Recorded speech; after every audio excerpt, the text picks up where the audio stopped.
Shalom semuanya. Baik, kalau Bapak Ibu sedang dengan sebuah judul khotbah, saya ingin menyampaikan dengan tema memasuki kehidupan yang akan datang. Nah, saya ambil dari kitab Wahyu pasal 20. Wahyu pasal 20 dengan judul perikop Kerajaan 1000 tahun. Ayat yang pertama. Lalu aku melihat seorang malaikat turun dari sorga memegang anak kunci jurang maut dan suatu rantai besar di tangannya. Ia menangkap naga ular tua, yaitu si iblis dan Satan, dan ia mengikat 1000 tahun lamanya. Lalu ia melemparnya ke dalam jurang maut dan menutup jurang maut itu dan memeteraikan di atasnya supaya ia jangan lari lagi menyesatkan bangsa-bangsa sebelum berakhir masa 1000 tahun itu. Kemudian daripada itu ia akan dilepaskan untuk sedikit waktu lamanya. Lalu aku melihat tahta-tahta orang-orang yang duduk di atas kepada mereka diserahkannya kuasa untuk menghakimi. Aku melihat jiwa-jiwa mereka yang telah dipenggal kepalanya karena kesaksian tentang Yesus dan karena firman Allah, yang tidak menyembah binatang itu dan patungnya, dan yang tidak juga menerima tanda di dahi dan di tangan mereka, dan mereka hidup kembali untuk memerintah sebagai raja bersama-sama dengan Kristus untuk masa 1000 tahun lamanya. Tetapi orang-orang mati yang lain tidak bangkit sebelum berakhir masa 1000 tahun itu. Inilah kebangkitan yang pertama. Berbahagialah dan kuduslah ia yang mendapat bagian dalam kebangkitan pertama. Kebangkitan pertama itu kematian. Yang kedua tidak berkuasa lagi, tetapi mereka akan menjadi imam-imam Allah dan Kristus, serta mereka akan memerintah sebagai raja bersama-sama dengan dia dalam kerajaan dalam masa 1000 tahun lamanya.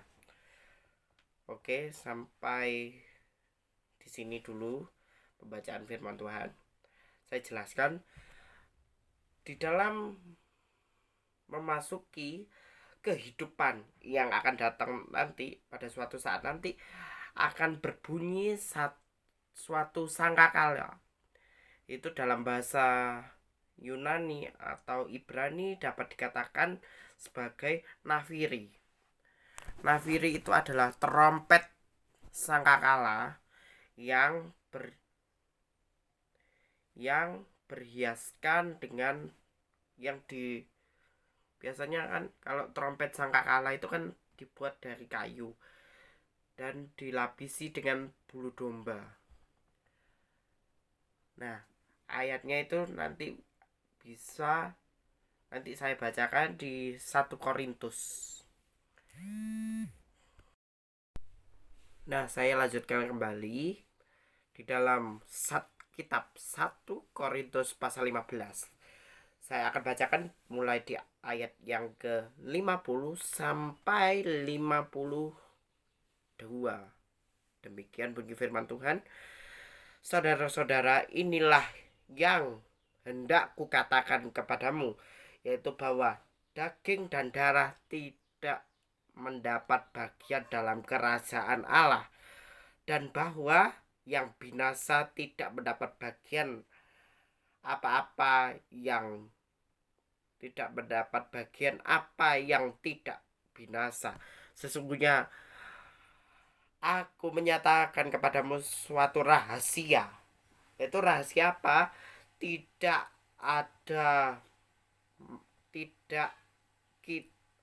suatu rahasia, kita tidak akan mati semuanya, tetapi kita semua akan diubah dalam sekejap mata pada waktu bunyi nafiri yang terakhir.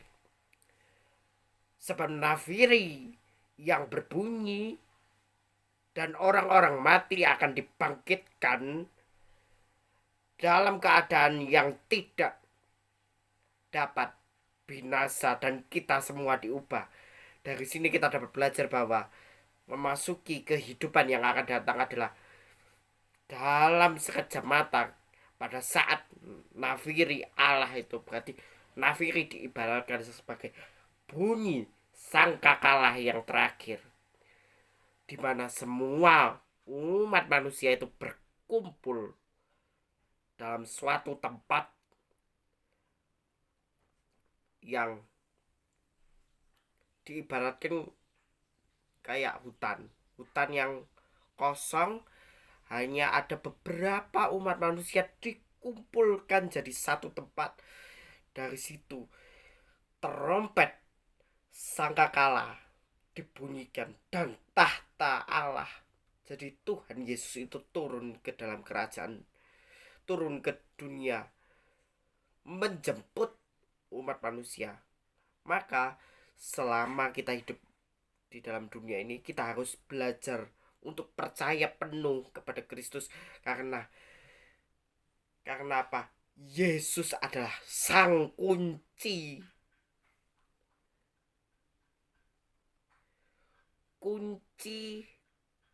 kehidupan kita, yang memegang kunci kerajaan sorga itu. Sehingga apa? Kita harus tetap percaya, harus tetap mempunyai iman, taat dan setia dalam melakukan visi misinya Tuhan, melakukan rencananya Tuhan dalam kehidupan kita, sehingga hidup kita ini dapat berkenan di mata Allah. Dan juga dalam kebangkitan, manusia ini akan bukan selamanya mati ya, mati sementara sesudah itu dibangkitkan oleh tubuh kemuliaan. Makanya di ayat 51 dikatakan, sesungguhnya aku menyatakan kepadamu suatu rahasia, kita tidak akan mati semuanya, tetapi diubah dalam sekejap mata pada waktu nafiri Allah yang terakhir berbunyi. Maka orang-orang mati dibangkitkan dalam keadaan yang tidak lagi dapat binasa dan diubah semuanya. Karena yang dapat binasa ini harus mengenakan yang tidak dapat binasa, dan yang dapat mati ini harus mengenakan yang tidak dapat mati. Sesungguhnya dan sesudah yang dapat binasa mengenakan yang tak binasa, dan yang dapat mati ini mengenakan yang tak dapat mati, maka akan genaplah firman Tuhan yang tertulis, maut telah ditelan dalam kemenangan. Jadi memasuki kehidupan yang akan datang ini, kita harus tetap berusaha, berjuang untuk hidup sesuai dengan kebenaran firman Tuhan. Kalau kita percaya kepada kebenaran firman Tuhan, kebenaran firman Tuhan ini adalah sesuai fakta dan benar apa adanya, tidak pernah salah. Alkitab itu tidak pernah salah. Nah, saya lanjutkan. Hai maut, di manakah kemenanganmu? Hai maut, di mana sengatmu? Sengat maut ialah dosa, dan kuasa dosa ialah hukum Taurat. Tetapi syukurlah kepada Allah yang telah memberikan kemenangan oleh Yesus Kristus Tuhan kita. Nah, dari sini kita dapat belajar bahwa memasuki kehidupan yang akan datang, kita harus menyongsong, berjuang hidup sesuai dengan kebenaran firman Tuhan.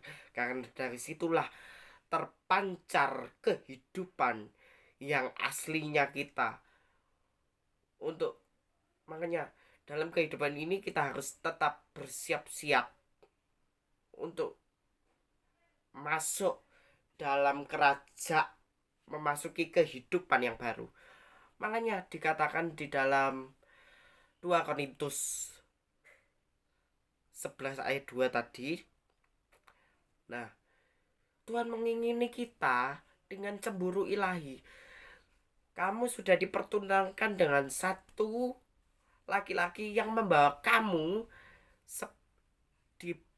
bagaikan perawan perempuan untuk Kristus. Nah, menjadi perawan sucinya Kristus adalah bersiap-siap untuk hidup sesuai dengan visi misi dan rencana Allah, tujuan Allah dalam kehidupan kita ini, agar hidup ini dapat menjadi berkat, menjadi dampak impactful yang baik, sehingga hidup ini dapat berkenan kepada Tuhan. Jadi nafiri Allah berbunyi, nafiri Allah yang terakhir ini berbunyi, kita sudah bersiap untuk dijemput oleh Tuhan, memasuki kehidupan yang baru bersama Tuhan untuk selama-lamanya. Oke, demikian saudara. Terima kasih, dan Tuhan Yesus memberkati kita sekalian. Amin.